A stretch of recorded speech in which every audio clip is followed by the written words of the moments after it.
Hi, this is Lynn Baber, and I wanted to just bring to you today some thoughts about unity in the church. Christian fellowship is very important, but it can actually be a pitfall. It can be a stumbling block. Many of you know who Dietrich Bonhoeffer was, and for those of you who don't, I have a link below this video that you can go get some quick information for him. He was a Christian martyr of the 20th century.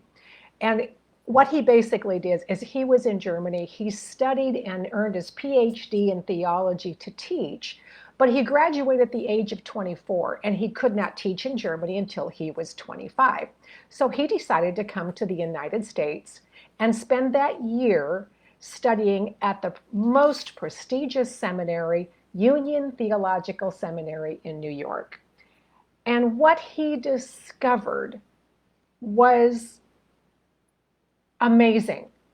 He wrote that by 1930, 1931, fellowship in the Christian church in the United States had already replaced righteousness, except for some black churches in the South. So that's what he discovered in 1930, 1931.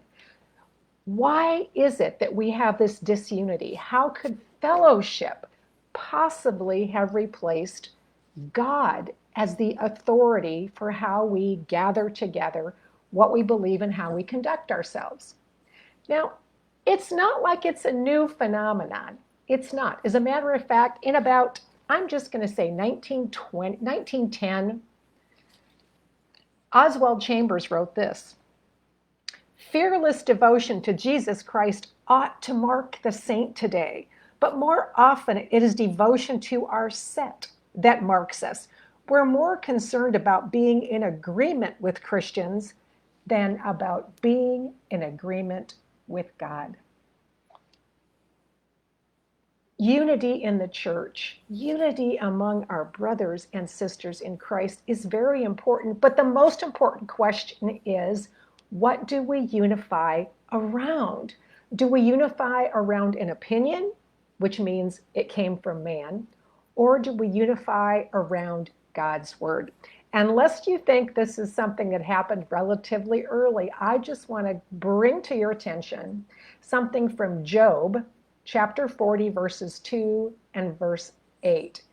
And when we look at the opinions of men, it's like, how do we look at God? How can righteousness be replaced with fellowship? 2,500 years ago, it is written, "Shall the one who contends with the Almighty correct him? Who rebukes God? Let him answer it. Would you indeed," this is God speaking, "would you indeed annul or discredit my judgment? Would you condemn me that you may be justified?" Fellowship is important. There is nothing better. We need one another. We need one another's support, objectivity. We need correction. We need encouragement. We need more information. We all need more teaching. But more than anything else, we need to pursue that intimate, personal relationship with Jesus Christ. It is not based on the opinion of a pastor. It's not based on the opinion of an author. It's not based on the opinion of a theologian. It is based on the Word of God and the Holy Spirit. Righteousness is the goal.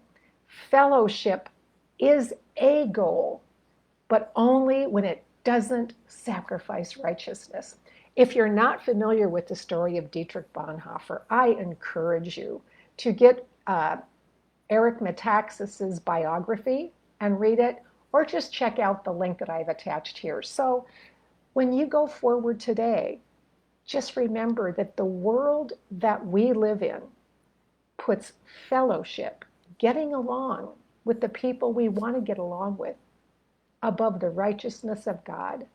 And when it comes to one or the other, I want to be in unity with the Lord Jesus Christ. And I know you do too.